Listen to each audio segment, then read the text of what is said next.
Okay, we have the ball bouncing, but I want to work on the rotation in the ball.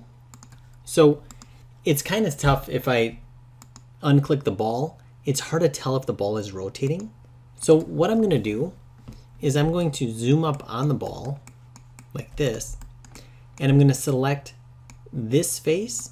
So I just right clicked, went to face, selected one face, shift double clicked on its neighbor, and then I'm going to right click, assign favorite material, Lambert.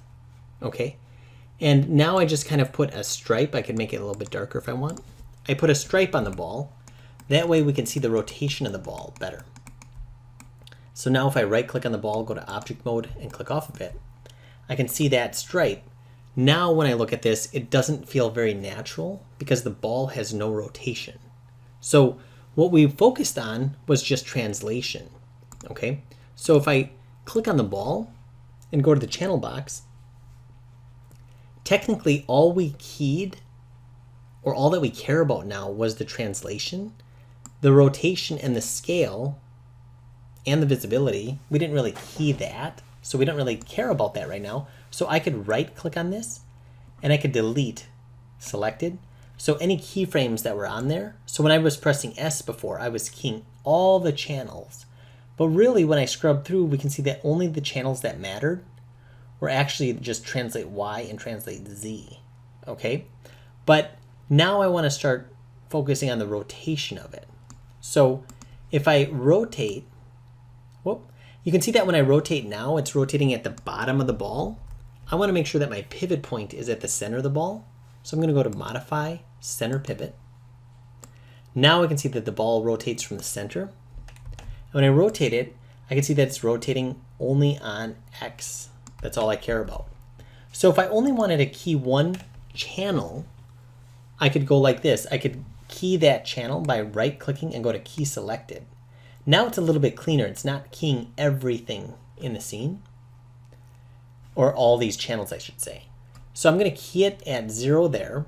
And now when I go here, I'm going to say at this keyframe, I want this to be maybe perfectly up like that, maybe like 90 degrees.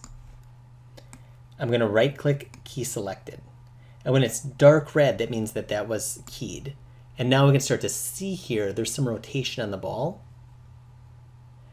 And now, when it gets up to this point, I'm going to continue rotating the ball this way. And it doesn't have to be like exactly 180 degrees or anything. I can key it.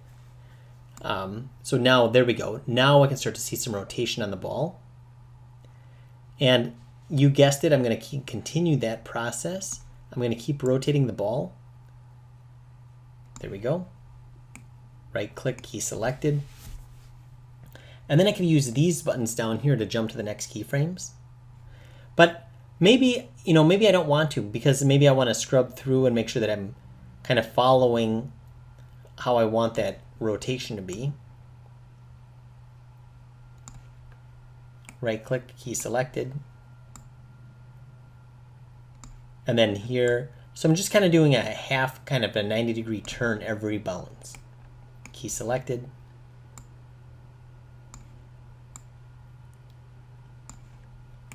Key Selected.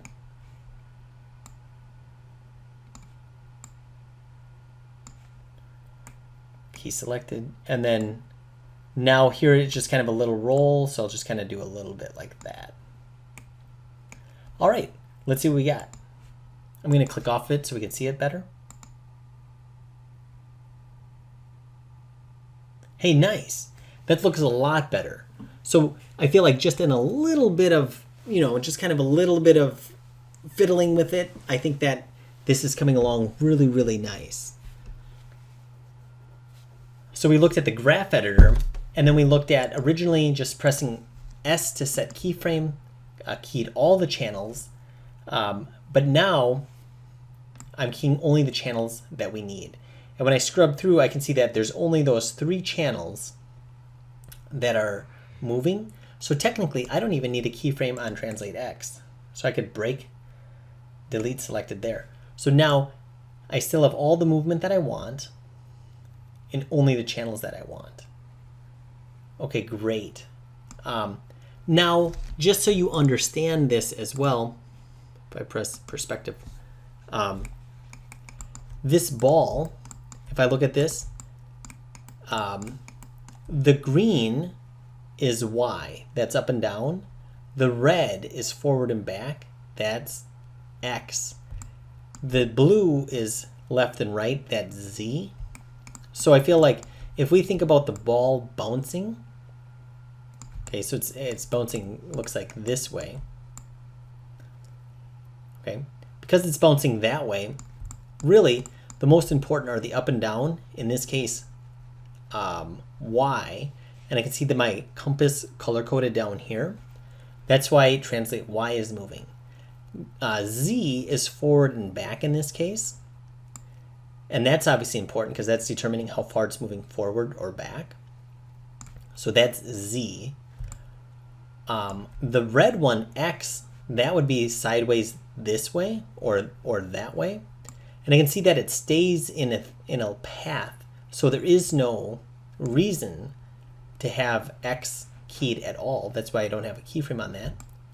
And then the rotation, okay, so X rotates the ball that way, and that's going to be important. That's the way that we want the ball to be rotating. I can see that if I rotate Y would be like this. That doesn't make any sense. And rotate Z would be like this. That doesn't make any sense either. So really the only important rotation that we need is rotate X. So that's why only those 3 channels are needed. Okay. And you might be asking yourself, well, when I animated it originally, couldn't I have just animated the ones I needed, Y and Z? Yeah, absolutely. And that probably would have been better. But just to get us started, when I press S, by default, it just keyed everything, okay? So I just got us going, but then as we go on, I'm just kind of cleaning it up a little bit. All right, great work.